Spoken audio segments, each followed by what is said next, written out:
I'm Joshua Potts, Mr. Possible, always with the brother with the same mother, Aaron Potts, Super Hot Potts, and you're watching and listening to your favorite two black runners every single Two Black Tuesday.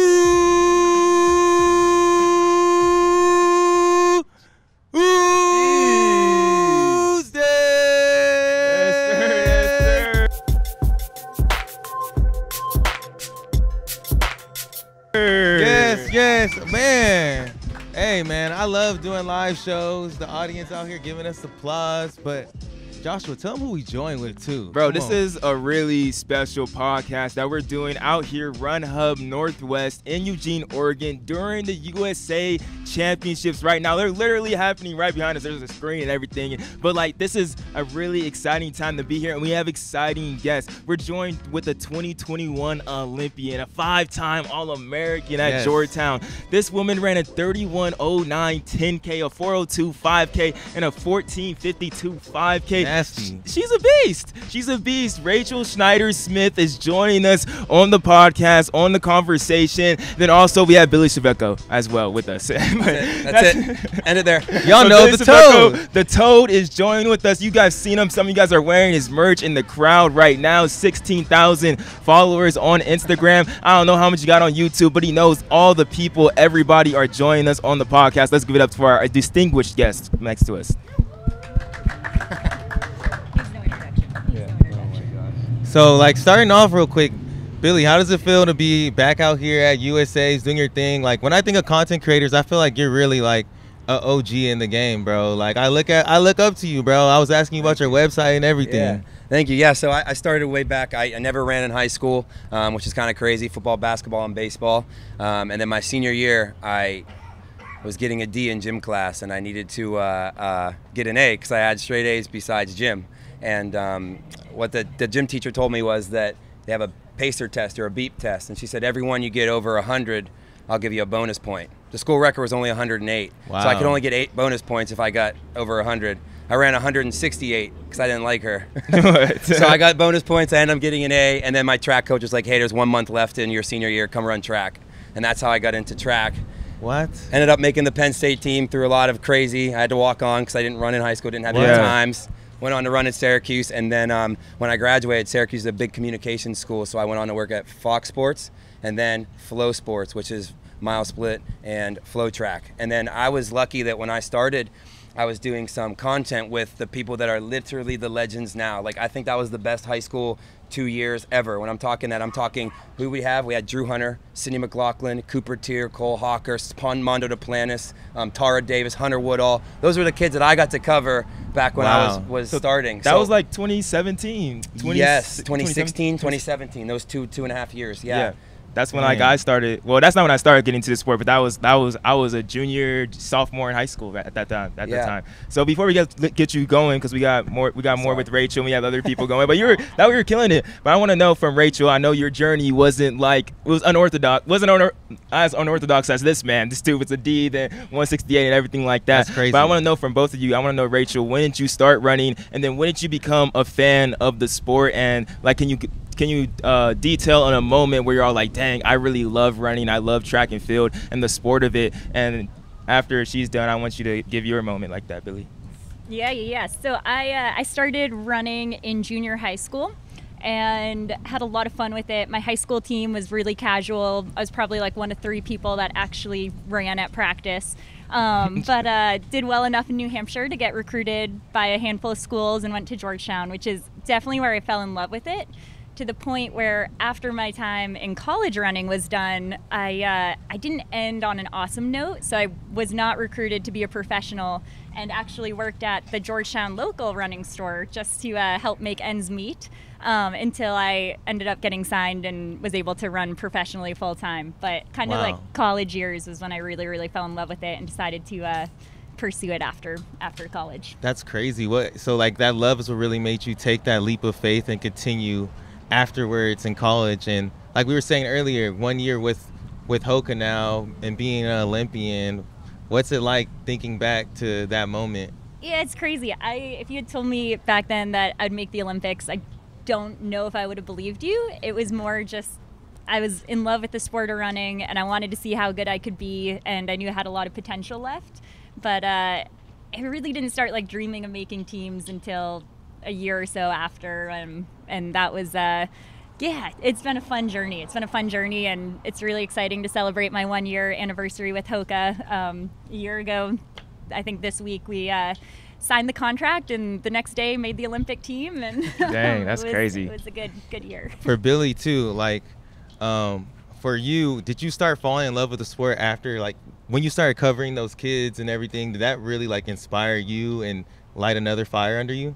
Well, I think what you guys said was, you know, sometimes the track and field community is, when I was in it, it was a bunch of older people doing interviews, and there was no spark or fire. And over the last 5 years with New Gen, with you guys, with you know, so many all the YouTube creation, all the social media creation, I think it's given a good young spark to things. So I think that's, like you said, that's kind of when I started to, like, that was Mr. Tier, Cooper Tier's dad just came, because he's like, I was one of the first videos I ever did was with his son. Wow. And now that was when 2016, and now he's who he is. And he's like, I knew you were in Eugene, I had to come say hello. You know, his son runs for Nike. Putin didn't want to come to a HOKA then, but he's like, I need a shirt, so we got him one. So like, that was kind of cool. But I also think the thing about track and field that I fell in love with was, it's kind of, you know, it's up to yourself. It's a different sport where I didn't, like I said, run in high school really.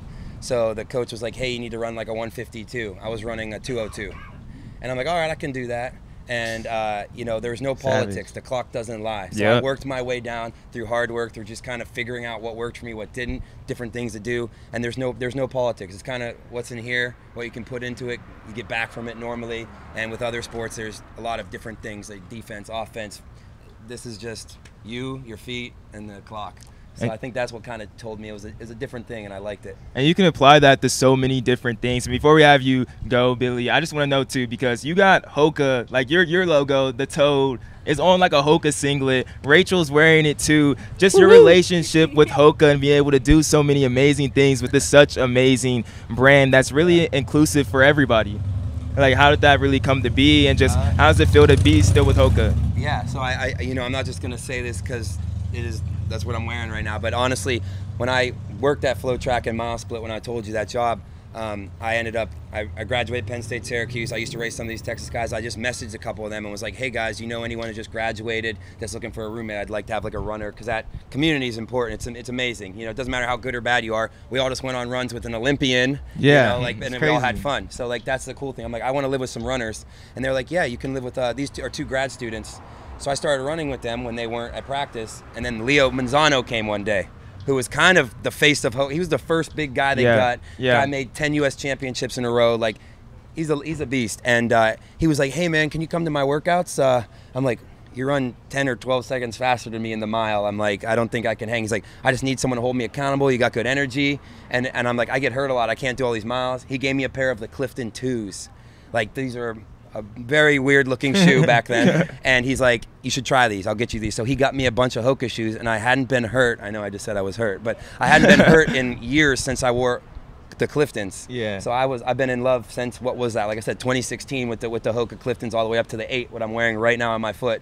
So I think that's kind of how it was a real love. It wasn't like, hey, sign this contract and we'll give you this stuff to do this stuff for us. It was kind of like I was gonna do it no matter what, because I loved HOKA, and now that we're doing this, they decided to take it up to the next level. So it was just really cool. Yeah, he's like, cool. Yeah, this dude a real day one, bro. Oh, for real, day one. And it's that real love. There's also just great people at HOKA as well. You know, from working there, I can say that too. But we really appreciate you, Billy, and we're gonna have to do a pod exclusive with you. Because like you got a crazy story, but we want to talk to Rachel a little bit more about reaching goals, and then we're going to bring up the high schooler too, man. Yeah, so you should throw me off because I'm not as cool as guys. We had a festival of miles, was it 2 weeks ago now or something? It was a big HOKA-sponsored event in St. Louis, and there were not one, but 2 high schoolers broke 4 in the mile, which is insane. Yeah, one was a junior. The last time a junior did that, the second one ever, it was Jim Ryan, one of the most famous runners ever. GOAT. So he's here right now. His name's Connor Burns. He ran 3:58.83 2 weeks ago. We're going to call him up and let him take my seat. Yeah, let's go, Connor. Let's go, Connor.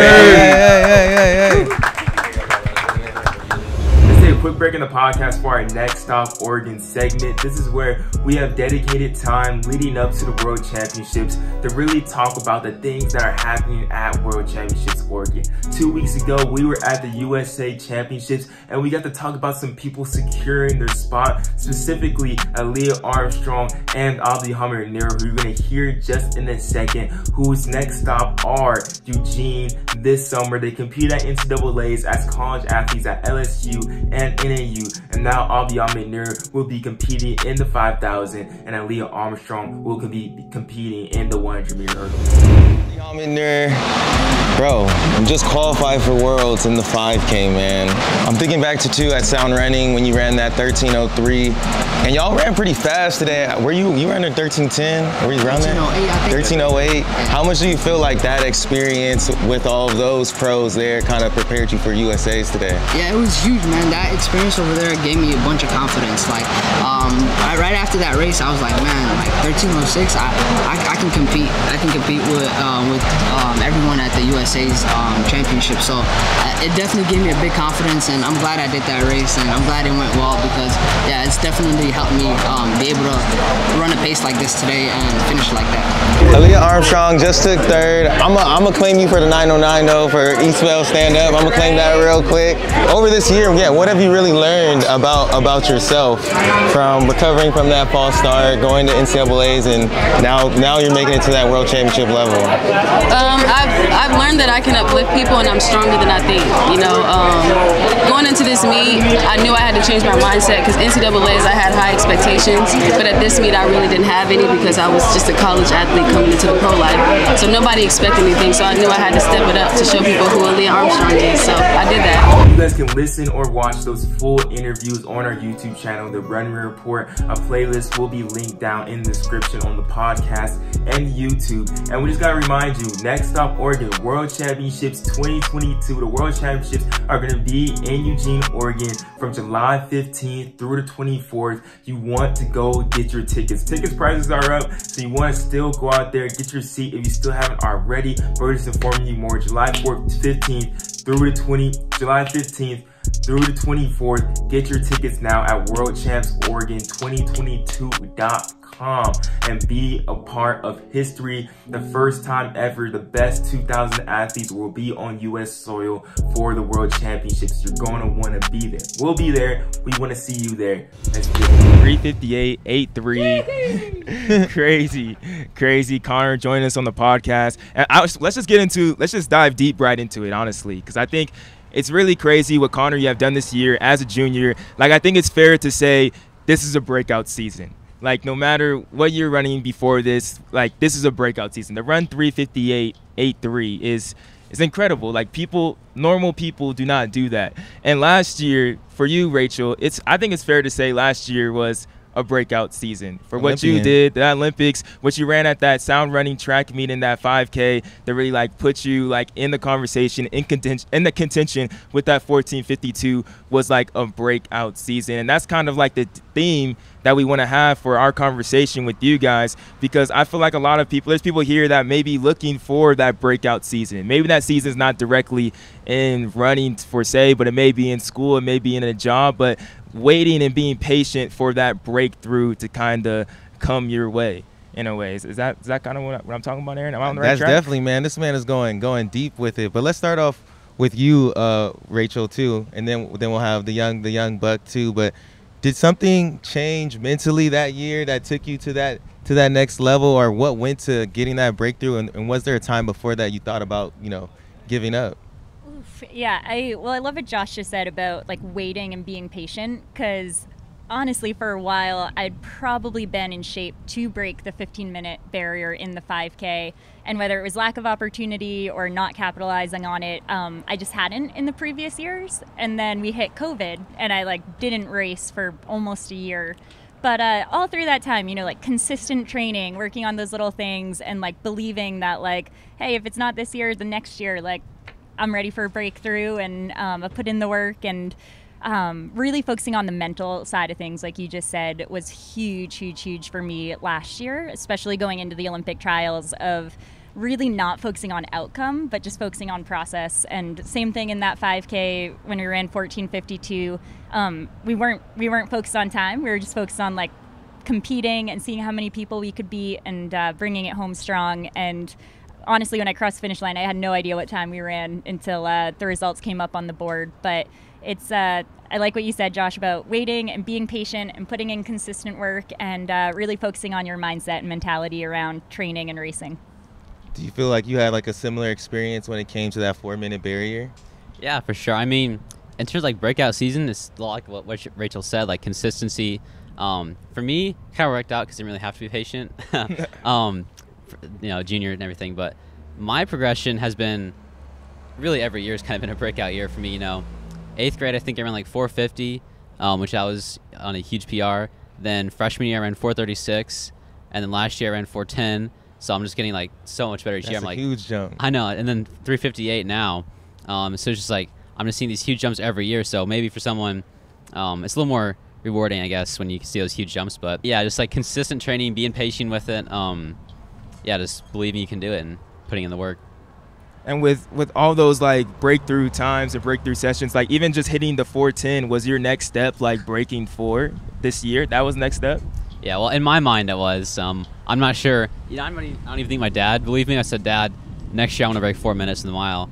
After I ran 410, he's like, well, let's just look at like 405, 404 first. I was like, no, Dad, I want to break 4.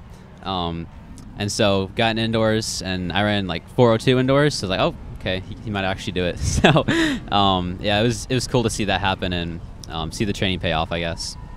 Can I ask, how did you celebrate? Ooh, well, I wanted to celebrate with friends, but we had another race a couple days later, so I had to stow it a little bit. But all right, coming up, got to celebrate still. Yeah. Ooh, but oh man, it's getting real right now. With everything that's happening in the world. Well, the world's never. It's getting real. It's getting real right now. I don't think there's nothing we can really do. This is just a moment. We gotta take this in. Because what just happened? I don't know. There's nothing we really could do. We just do right. Oh dang, that's really happening.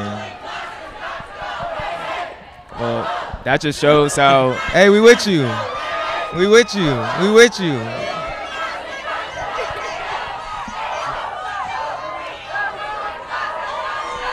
Hey, we live, man. Hey, there's a lot of people. I didn't know there's this many people. I saw this when we were driving up over here. Yeah, they were over there. Yo. That's what happens when. Yeah, that's what. Yeah, man.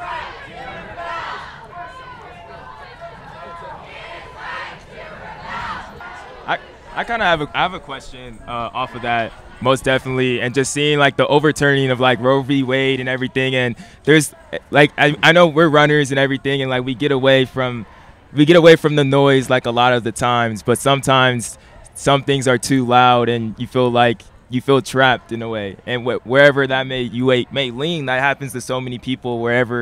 Whatever that is, like things will affect you, and you feel like you may not want to run in some type of those ways, but some things are like bigger than that. For Rachel, just at times, how do you try and like keep on running and staying motivated when like there's things happening throughout the country or through your family that seem bigger than just running 4 miles on the day or getting through a workout or something like that? Yeah, I mean, they are way bigger than running. It's something that I hope everyone is paying attention to and trying to be part of the action, and that's something I like really care about, especially moving forward. When the Roe v. Wade stuff leaked, I was actually in Washington, D.C., and it was awesome. I was able to run down to the Supreme Court and take part in the first protest right outside, and get to be just like in that crowd and to witness that and to like get to be a part of it was awesome. I was really sad, really heartbroken today waking up to the news that it's overturned, but just witnessing what we did, the interruption in the podcast and seeing this huge protest in Eugene is really inspiring, and I think there's always a way to get involved, no matter how small it might seem. It does make a difference. Yeah, and I wonder, like, world championships are happening right now, and it just seems like when the Olympics was happening, there was a lot of going on in our country, and now it's like, what are we going to see? Or I'm not saying USA's. What are we going to see at USA's this weekend? Are we going to see some type of protest from people, or like, what is, because yeah, it's just kind of like the state we've been in for the past couple of years, and sometimes it's easy to become just numb to like things just happening all of the time. So I don't really know the words. Like, I don't really have words, Yeah, it's definitely really big, and it just like make you not want to do what you want to do. And I feel like not directly like comparison to that, but kind of in the podcast too, like with COVID and how COVID makes you feel the same type of way at a time when you're like locked away in your house and everything. And that's when, Connor, like you were having like your breakthroughs and everything. How are you been able to stay motivated through times when like when things were definitely bigger than running? Yeah, so for the COVID season, after everything was canceled, obviously super bummed and everything. But what I did was I got together, like I texted some friends from around the state from Instagram or whatever, like from Missouri. And we got together and we were like, okay, well, since we can't have a season, let's try and do like a mile time trial at the end of the season. So I trained like in preparation for that, and that's really what motivated me throughout that year, is to run fast this time trial. And it ended up so only like a couple of people went, but I still ran a huge PR, so I was pretty happy with that. And just having a goal in mind to train for helps a lot, I think. Yeah, especially like back then when you were a sophomore at that time? Freshman. Oh, you were a freshman. So you like basically lost that freshman season. Yeah. Is that when you set your PR during that time trial? Yeah. Damn.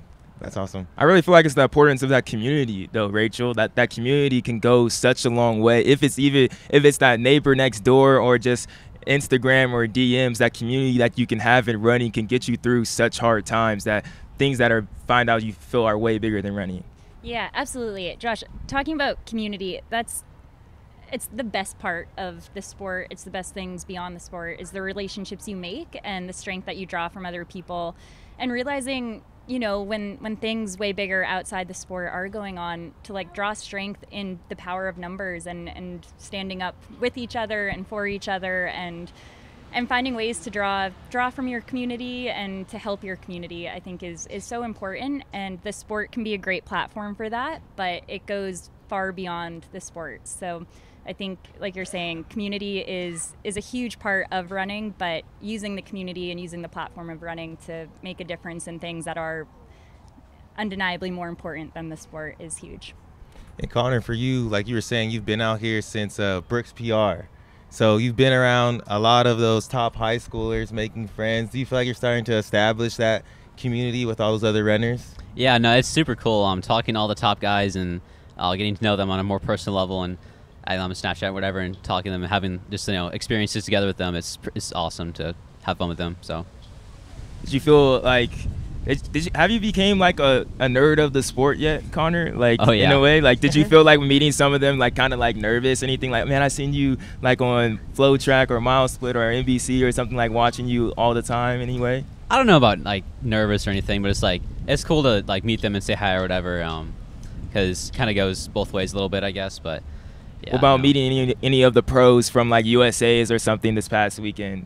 Was there anyone that you were excited to meet? Oh yeah, that was definitely pretty cool, meeting a lot of the guys who ran the 15. Either I saw a few today, and then I saw a few at Nike, so I was pretty cool to see the people I look up to. Yeah.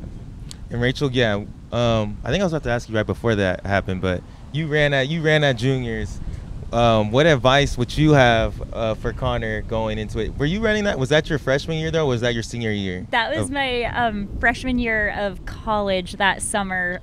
Jordan Hussein and I made it in the 1500 at Junior Worlds, and that was such a fun event. It was my first international competition, and talking about community, it was just such a fun way of getting to know a bunch of athletes from around the country, intermingling with some from around the world, and you end up racing them for years/decades to come.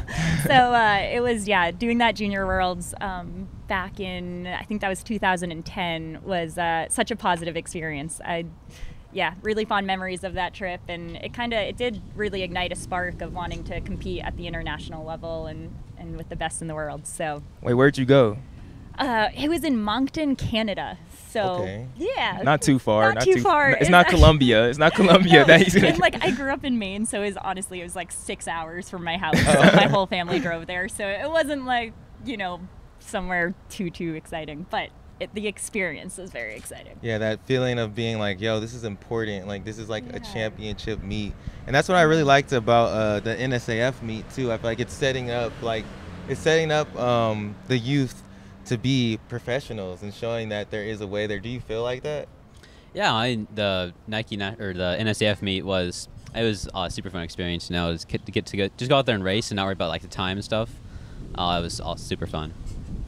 Yeah, and you're getting to race tomorrow. Only one heat of the 1500. What is it? Is it top 2 or is it top 3 that makes top it? Top 2. Top 2. And I think you're one of the top seeds for sure. How are you feeling going into it? Yeah, I mean, I'm pretty confident. I feel like definitely looking to make it. See how the race plays out, but pretty excited for tomorrow. What do you feel like is going to take to win the race? I don't know. I mean, if it's time or a move that you need to make, do you feel like there's anything specific that you need to do, or it's just like, yeah, I'm Connor Burns, I'm gonna do my thing, you know what I mean? No, I mean, just go out there and have fun and race. You know, maybe somebody takes the pace, maybe not. Maybe it's like a super fast last lap, who knows? But just gotta be ready for anything going in that final. To be honest, I just like to take people in the deep end. To be honest, that's just me though. I just take them in the deep end, just be all like, hey, I'm gonna take you all the way in. But yeah, that's definitely exciting to get that chance. The race, like the national competition, and on that level, there's nothing really definitely like it as well. Yeah, but that's all I really had. Or did you wanna keep on? No, I'm good. I think that was really great for you guys joining us, and I think a perfect interruption for everything that happened today with the protest as well, and everywhere which way that we go. But I think it's time to bring in our closer, our Mariano Rivera of the podcast, Billy Cvecko, to really close out everything for you guys in this interview as well. There you go, Billy. All right, guys. So we're back. I gave you a bunch of your history, and it's really cool we had a nice intermission there. It was awesome. But yeah, so a lot of stuff I like to do is the fun part of track and field, and you know, like everyone wants to know how fast you are, but they get to see that on TV or how far you jump, but sometimes they don't know everything about you guys as humans off the track, right? So I guess we could do a little speed round here on the spot. We're gonna ask you guys both one. You guys, so one we'll switch each one. Okay. So you'll be the first. You ask the first time. Second time you got to answer the first time. So so here we go, guys. Speed round. We got. What is your favorite cereal? Cereals are my favorite thing in the world. So this is important to me. I'm an oatmeal guy. I don't really eat cereal. Oatmeal. Yeah. You put like strawberries and all kind of stuff in there, or no? Yeah, I like to mix up. Sometimes, you know, cinnamon, strawberries, fruit, whatever. Cinnamon, strawberries, fruit. Okay. Cereal? Lucky Charms. Yes.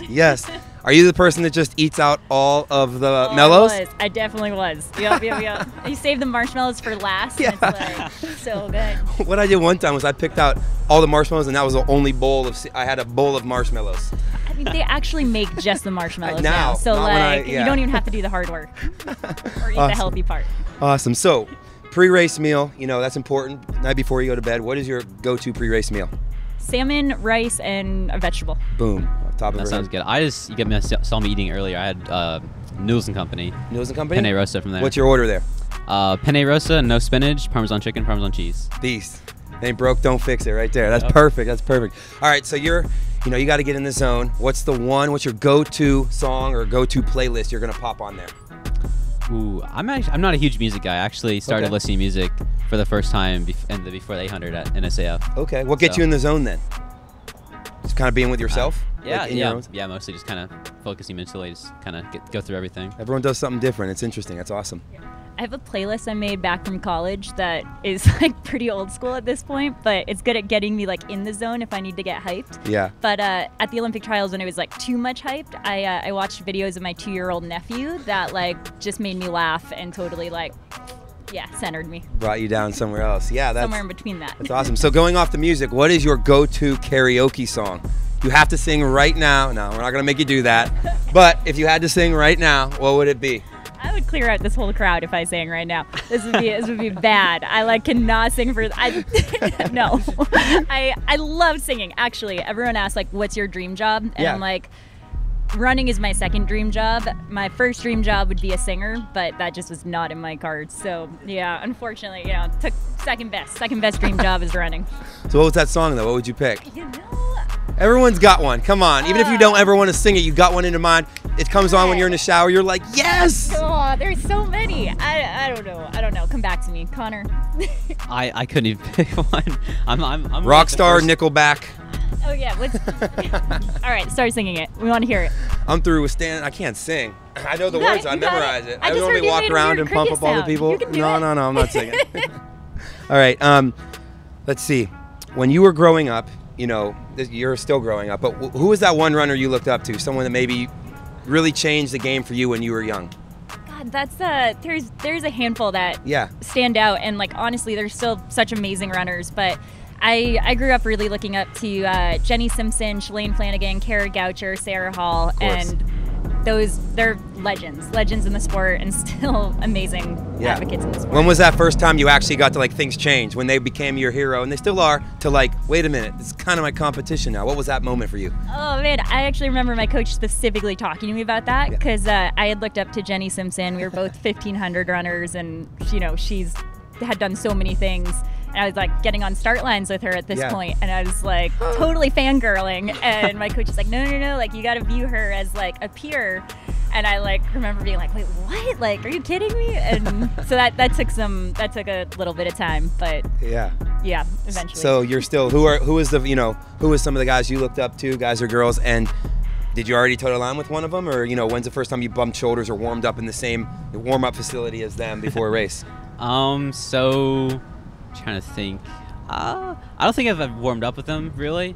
Colt Hawker gave me a little fist bump, and I talked to him for a second after. Still hasn't washed that hand. Still hasn't. Yeah, but there's definitely just a handful of guys that I've always kind of looked up to: Cooper, Cole, Grant Fisher, Jakob. Like kind of always looking up to some guys. That's awesome. Cool. Let's see, what else we got here? What is your favorite thing well, that's just like 5 more. I don't want to take too much more time, but what is your favorite thing you've done in Eugene so far? And you've been here a million times, so what's one of your favorite things to do while you're here? So many times. Your turn to go first. The Pancake House. What was it, the original Pancake House? The original Pancake House. Yeah, if you guys haven't been there, or if you have, I walked in there yesterday, and we saw, I think, every single person that was on the line the next day. Like, it was insane. Chris Schweitzer, as soon as we walked in, you had Jessica Ramsey, Olympian. It was insane. Johnny Gregoric, well, everyone. It was cool. That was a cool spot, yeah. What would you order? I had I don't know what it's called. Like, it was like banana pancakes. Yeah. 6 of them. But we went with Craig, and he didn't even order pancakes at the original Pancake House, so I don't know if I trust that guy. But judging. What about you? Along with the food, I'd go with the Voodoo Donuts. That's like a very Oregon classic. You can only get that here. Yeah. All right, back to some quicker ones. Favorite movie? Oh, damn, that's hard. I hate these questions. I know, yeah. We'll ask 3 more after this, then we'll wrap it up. Oh, favorite movie? Pay It Forward is the first one that comes to mind. It's a very sentimental one, though. Okay. Wolf of Wall Street. Oh my gosh.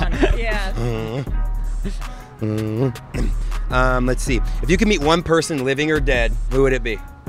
And why, if you want to keep it short? I mean, it's hard. It's classic, easy answer, but yeah, dude's an inspiration. Awesome. He would be very cool. I would maybe go with Barack Obama, just with everything going on right now. Sweet. Yeah, it'd be interesting to talk to him. Yeah, that would be cool. Some people say people that are alive, some people don't. One most interesting answer I ever got on that was like, someone said Jesus. It's like, imagine living there, if all that stuff, all the miracles and stuff. He's like, could you imagine sitting there when they didn't even have TVs, and this guy's like making fish and bread and making wine out of water? Like, that would be insane. So that was a crazy answer I heard. That was one of my favorite. Okay, we'll go 2 more here. You guys get to ask me one question. How's that sound? I want you to answer all these too. All right, favorite movie? Favorite movie? I love baseball. That was my favorite thing to do in high school growing up. I actually went to college to play baseball first, and then I transferred to Penn State, and then that's when I ran, like I was saying earlier. But The Sandlot. Oh, and I honestly don't trust someone. I don't trust people who haven't seen it. Like, if I see someone, what is that? I'm like, you're killing me, small. And they're like, what is that? I'm like, what? So one of my first, if you guys like running, right, Casey Klinger, Patrick Parker, and McKay's John, they were called the 3-Headed Dragon. They're from American Fork. Those guys they were kind of like, right before everyone was breaking 4, these guys were the legends. I don't I think Casey Klinger no, he didn't break it. They all ran 402, 403, and 404, and they were insane. And then there were Casey Klinger's brother, I think, ran a 415. So that at the time, they're not Newbury Park, but at the time that was legendary. And we went and did a little documentary with them when I worked at Flow Sports. And the Sandlot takes place in Utah. So it was like 15 minutes from American Fork. I went to Vincent's Drugstore, it's still there if you guys have seen the Sandlot. We went to the field. I knocked on Small's house, like the door, it's still there. The lady's like, I know what you're doing. I'm like, sorry, I gotta do it. Is the big dog still there? No, unfortunately Hercules probably passed away, but they actually do have a big pig that's bigger than this table, and his name's Kevin Bacon, and they've cooled down. American Fork cools down right past him all the time. It's funny. So yeah, that would be my favorite movie. I do like Shawshank Redemption if we're looking for a more cinematic, crazy story. That's an amazing one. But yeah, heck yeah. All right, you could ask me one, and then we can wrap it up. Yeah. All right, most memorable college race. Oof. I would say this is kind of funny. The most memorable ones, like I said, I had to walk on the team. So kind of where the Toad kind of started, good question, is my dad used to call me that growing up, and there's a deeper reason for that, but we won't bore you with that. And he actually had cancer, and he would always be like, let's go, Toad, you got this, Toad. And they told me I needed to run the 800 to be on the Penn State team, but if you know, back then you had 800 University. 800 U. We had Kaz Loxam, Brendan Kidder, Isaiah Harris, Zavon Watkins, Robbie Crease. These guys were we had 6 guys under sub 150. So they were like, Bill, I ran, like I said, I had to run 152, ran 152, 153 3 times. They said, that's not good enough. You need to run an 8K. And I go, that's another 0. Like, what the heck? So he's like, sorry, man, you can't be on the team unless you can be competitive on our cross team. And I'm like, I didn't even run in high school. I'm trying to do all this stuff. So like I said, my dad was sick. I actually went and printed on just a regular shirt, frog or toad, a toad that I picked off the internet. So it was probably copyright issues, but I grabbed that, put on a shirt, and I entered Penn State's home cross country race. They didn't run their top 3 guys, so it's not as cool as it sounds. But out of 200 guys, I finished 4th overall in my second 8K ever, and I beat everyone on the Penn State team, and I was wearing that Toad singlet. So Gondak came up to me and was like, all right, Toad, you did it, or something. And it was like, then they all started calling me that. So I guess that wasn't a Penn State race, but I was in college, so that was my favorite, most memorable race, because that was when I kind of saw something that I said, the clock don't lie. I worked hard for it, and it was truly amazing, kind of. So that's it right there. But yeah, so that's it. I don't want to keep you guys too much longer, but I hope you had fun with some speed rounds. We got to call up the real legends of the podcast, because it's theirs back up here, the Potts brothers. And thank you guys. Yeah.